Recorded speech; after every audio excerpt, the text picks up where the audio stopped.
Dorks, Digimon, and Delinquent Parenting by Candy Cigarettes. The sky is clear, the sun is bright in the sky, and Gojo Satoru is spending his time teaching himself the mathematics behind Yagmill's gauge theory like a total fucking nerd. Contrary to popular belief, or well, the popular belief amongst his fans, the local middle school kids that saw him dropping Megs and Miki off at school, nerdy behavior is entirely normal for Gojo Satoru. Yes, he's good looking, and yes, he's the strongest jujutsu sorcerer in modern history. But before the good looks and the super cool powers came the most outlandish and dramatic nerd on the face of the planet.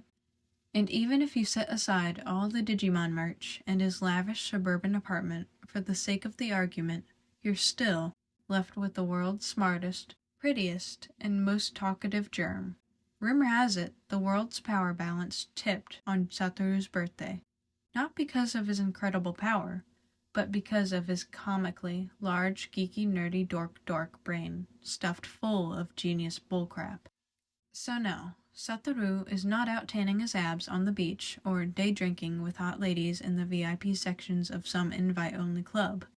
He's at home in his study, calculus and physics books sprawled over his mahogany desk, with a dry erase marker in his left hand and the cap of it wedged between his teeth. Not only is he a nerd, he's a slutty neurodivergent nerd. Triple homicide, Shoko would playfully say. The sun trickles through the blinds of the window that's placed too high for a normal apartment, but Satoru likes it better that way. His bookshelves, filled with more nerdy crap, block most of the light so there's no glare on his massive whiteboard, where his lengthy index theorems are scribbled. Also, his eyes are spared from the extra stimulation, which is a timeout he'll gladly take. Before agreeing to house the Fushiguro kids, Satoru did most of his self-assigned studying in Jujutsu Tech's library. But for a multitude of reasons, it's more convenient to do it in his own apartment now. For one, taking off his sunglasses isn't the same crippling workout in this simple suburban town due to more happy families and less cursed energy. Satoru was intentional when selecting his apartment for both his own sake and the Fushiguro's. The other reason, of course, is his loneliness. That sick, twisted parasite he both loves and hates. It's easier to be alone in his apartment, in a place that's lived in. The kids' pictures and drawings are framed and hung about, and their little house shoes sit next to Satoru's by the door. Just the wisps of people he cares about floating around is enough to put him at ease. That's why he won't take down the Polaroids he took with Suguru. He wouldn't do it, no matter how many times Yaga or Utahime or Nanami or even Shoko tell him it's unhealthy not to. He won't. He can't. They are his memories, and he will hold on to him until the end of time, regardless of how many wounds they reopen. They are his. Suguru is his. Satoru is clingy. He's full of love to give and craving for someone to love him in return. He won't admit it out loud, especially not at the ripe age of 23, when his only friends are the unreasonably sassy middle school Fushiguro kids, because everyone else won't get off his case about needing to get over Suguru. But he finds comfort in knowing he's not alone. There's love in this apartment, in their home, in his makeshift family. It's different than the love he shared with Shoko and Suguru. Not better or worse, but something else entirely. Satoru cherishes it just as much, but he's still learning how to breathe it all in. It's an uphill battle, but if he can teach himself K-theory at 22 and RCT at 17, then he can probably figure out parenting. He's getting distracted again. Damn it, where was he? Something about index theorems? Oh right, Atiyah Singer index theorem. The analytical index of the elliptical different operator is the difference between the dimension of its kernel and that of its co-kernel. So if that's applied to... The serene silence is instantly punctuated by Satoru's phone, jolting him from his thoughts as lively music interrupts his nerdiness. Because of course, his phone starts ringing just when he's about to get focused again. God fucking damn it. With a childish pout, Satoru spits out the marker cap. crosses the room, and plucks his phone off the charger, answering the call without a second thought. "Hello?" he sings with exaggerated cheer, attempting to mask his irritation. "You've reached the magnificent Gojo Satoru. What can I do for you on this fine Thursday afternoon?" A brief pause ensues, followed by an irritated sigh on the other end. "Mr. Gojo, this is Vice Principal Okada from Santa Monica Municipal Urami East Junior High. I'm with our school social worker, Miss Kato, along with Fushiguro Megami and a few other private personnel in the main school office." Gojo Satoru, for a second time in his entire life, froze with fear. 1,000,001 thoughts raced through his head, and for the first time since Toji Fushiguro, he couldn't reach any of them. He can't reach any of them. He, the strongest, can't do anything. "You are Fushiguro's primary guardian, correct?" the vice principal asks. She's skeptical. Satoru can hear it in her voice. He knows he needs to lie, because if he doesn't, and the school finds out the kids don't actually have any legal guardians, they'll view Satoru as some sort of freaky kidnapper and take them away. If he doesn't play his cards right, the kids will be taken away. The kids will be taken away. The kids... "Yep, that's me," Satoru answers, injecting casual cheeriness back into his tone. "You scared me there for a moment, miss. Sounded just like my ex-girlfriend. I thought I was in trouble." "I wouldn't act so relieved just yet," the vice principal warns. "I need you to come down to the school as soon as possible to sort things through. Please bring valid identification along with legal documents declaring you as his legal guardian." "Of course, I'll be there before you know it." He hangs up the phone and fights the urge to vomit. The kids will be taken away, the kids will be taken away, the kids will be taken away. Satoru can't lose anyone else. He scrambles to find the ID card Yaga made him get when he turned 18, and sprints down the hallway to his bedroom to change his clothes. The oversized Digimon t-shirt and the decade-old basketball shorts are thrown into the hamper across his room, and he rips through his closet to find a button-up and a pair of unwrinkled pants. A few minutes later, he's last-minute styling his hair in the bathroom, then slipping on his shoes and tucking his eyes behind his glasses. Forgetting that he'll have to drive the kids back home as well, Satoru decides to teleport instead of driving. He's nervous, okay? Cut him some slack.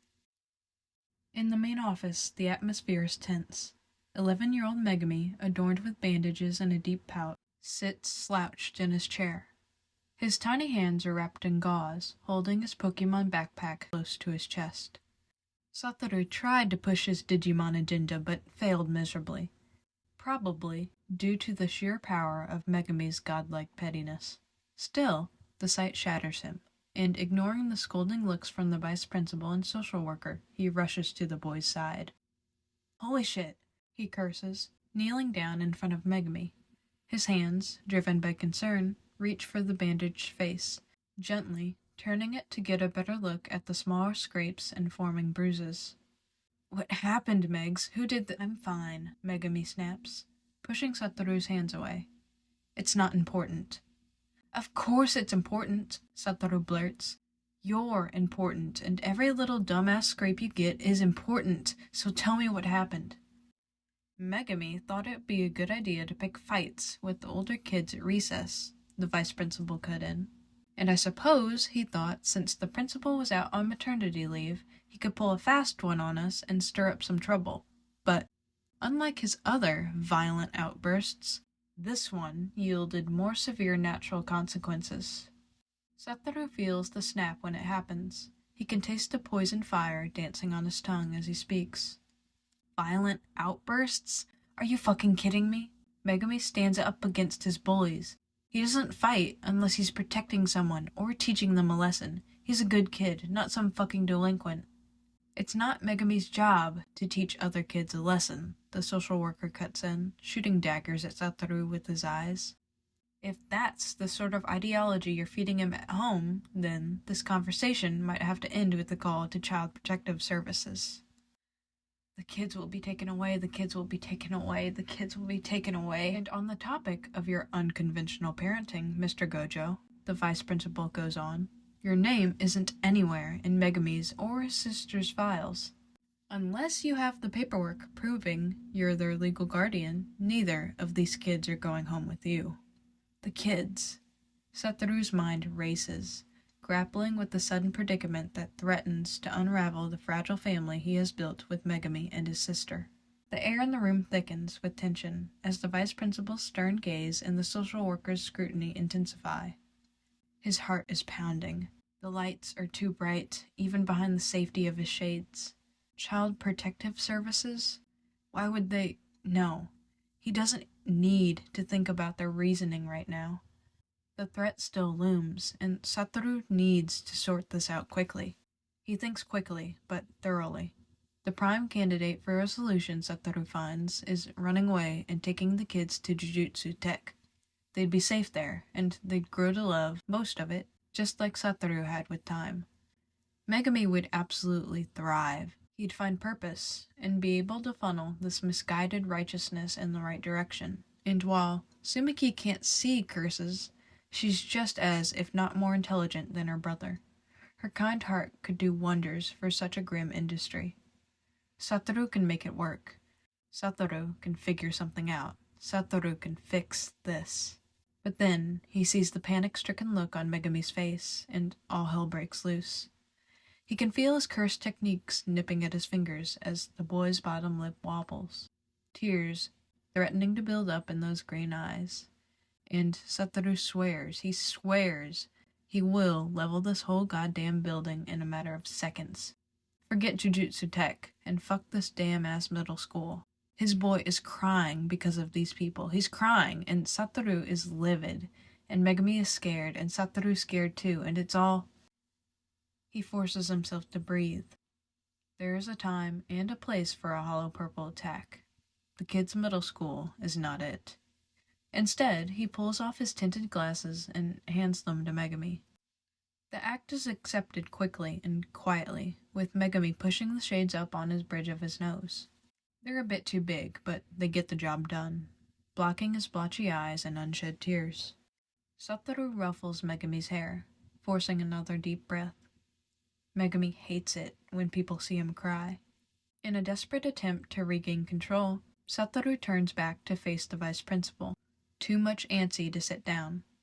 Look, lady, I know this is all a bit unconventional, but I'm serious when I say these kids mean the world to me. I've been taking care of them for 5 years now, and they become like family. I'm not the best at this stuff, but I care about them. I do my best, alright? I don't promote violence, so whatever happened. The social worker eyes him skeptically, unyielding. Family or not, Mr. Gojo, we need legal documentation to establish your guardianship. It's for the safety and well-being of the children, and no matter how many fancy words you throw away, Megami still assaulted 3 kids at recess, and put one of them in the hospital. And this isn't even his first offense. Either he needs juvenile intervention or something is going on at home. If you can't provide proof of your guardianship, not only will Megami and Tsukumiki's custody be transferred to the government, but you will face criminal charges. Satoru nods, trying to acknowledge the gravity of the situation. As smart as he is, he can't just comprehend it. I get that, I do. It's just that things happen so fast. The social worker scoffs. They've been in your care for 5 years, and you still haven't... We never got around to the fucking paperwork, okay? This is a serious crime, Mr. Gojo. The vice president cries. You practically kidnapped 2 adolescent children, and now one of them is running around hospitalizing other children. I didn't kidnap them, you dumb fuck. There is paperwork, Megami blurts. All heads whip around to look at the boy, but he seems no more agitated than he was 10 minutes ago. Still, it's the first thing he's said since Satoru's arrived, and the room is instantly silent, save for a few short breaths. Sumiki has it in a box under her bed with all that junk. He looks up, eyes blocked by the sunglasses, but the adults in the room can feel the intensity of his stare. Gojo takes care of us when our real guardian is away, 'cause she's always busy. Oh really? The vice principal blurts. Who's your real guardian then? Satoru looks at the boy, too, with disbelief and confusion written all over his face. Megami moves the Pokemon bag's placement on his lap, shifting a little to the side. He seems embarrassed, but tells them anyway. "Iri Shoko," he says. "She's a doctor." Satoru almost chokes on his laughter. Of course, Shoko got some paperwork filed for him. As mysterious and unbothered as she likes to seem, there's not a second she isn't looking out for him. And even further, of course, she didn't tell Satoru about it. Because where's the fun in that? "You can call her if you want," Megami adds. "I've got her phone number on a sticky note in my notebook." The vice principal and social worker exchange glances. Satoru doesn't even care. He hasn't felt this relieved since he discovered his hollow purple technique after rising from the dead. "If this is true," the social worker says, "then we'll need Miss Iri to come here with a copy of that paperwork. Until then, you and Sumiki will remain here." Megami pouts, and Satoru can see the panic inching back onto his face. "I told you, she's really busy. She might not get home until midnight." The vice principal smirks. "Then, you'll be transferred to the DHS office downtown and assigned a caseworker until further notice." Satoru scoffs. Yeah, right.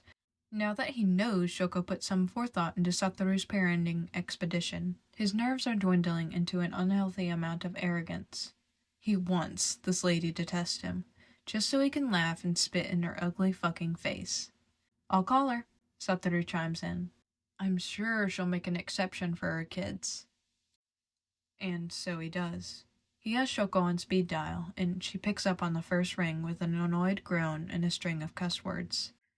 "I'm in the middle of bargaining with Yaga about a raise, Satoru. This better be important." "Shoko, darling," Satoru beams. "You know how much I love you, right?" "What did you do?" "Nothing. I just want to hear your voice." "You have 3 seconds before I hang up." "Can you by any chance drop by Meg's and Miki's middle school real quick and bring their adoption paperwork? Pretty please, with a gorgeous white-haired blue-eyed angel on top?" There's a sigh, and the sound of a doctor standing, pushing a rolling chair out of her way. She tells Satoru she'll be there soon, and hangs up without another word. She acts indifferent, but Satoru knows better. Shoko is true to her word. 20 minutes of Satoru playing a mobile game with Megami to help calm them both down later. There's a knock on the door. The Six Eyes know who it is before the door opens, but he doesn't bother looking. The social worker gets up to answer it. "What's going on here?" Shoko laughs, pulling the cigarette from between her lips.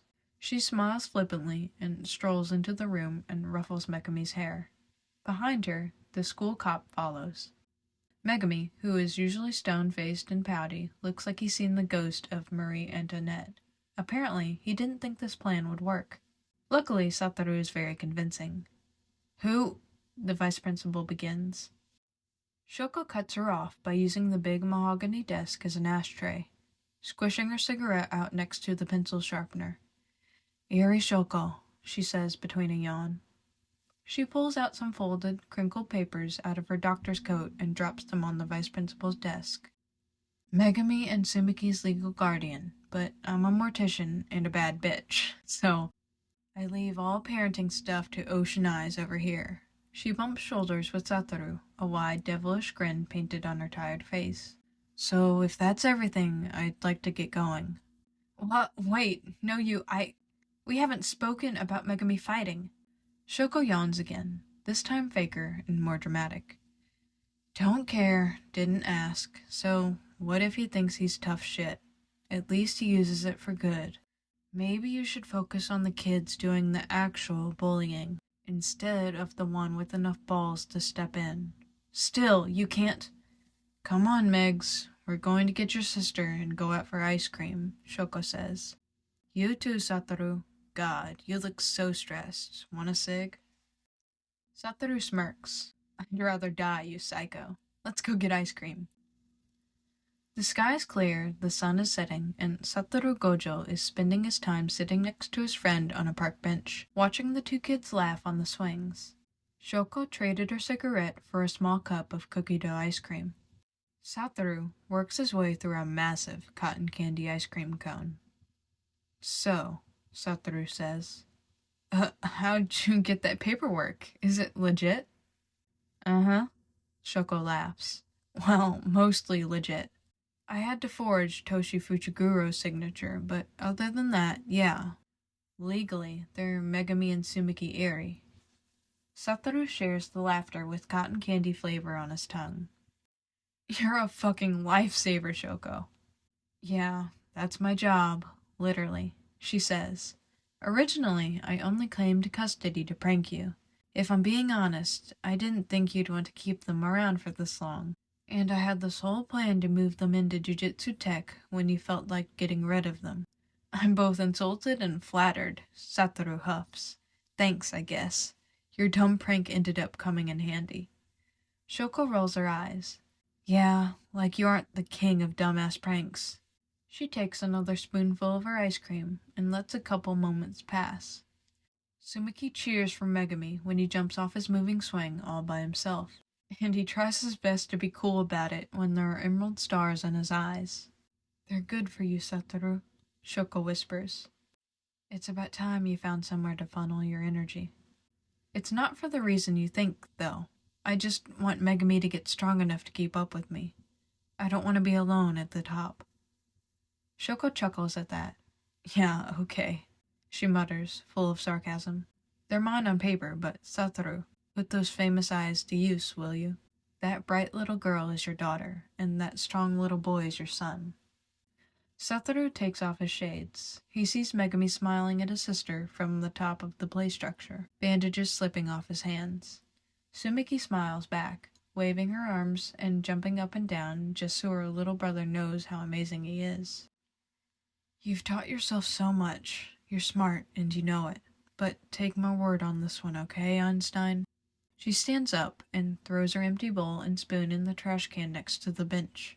It's okay for you to care about someone that isn't Suguru. He puts the shades back on. Shoko doesn't need to see any more tears out of him. I'm here for you, Satoru, she says. And all Satoru can do is nod. The notes say, I spent way too much time deciding on what flavor of ice cream Satoru would pick. And for real, I think cotton candy was quite literally the most canon flavor, because it would either be that or something really dumb like unicorn poop or Cookie Monster. Also, fun fact, this is part of a series. Candy Cigarettes is Gojo's Guide to Unconventional Parenthood. So this is like part 2. There are 3 in total. Part 2 is my favorite. The analytical index of an elliptical differential operator is the difference between the dimension of its kernel and that of its kernel? Kernel?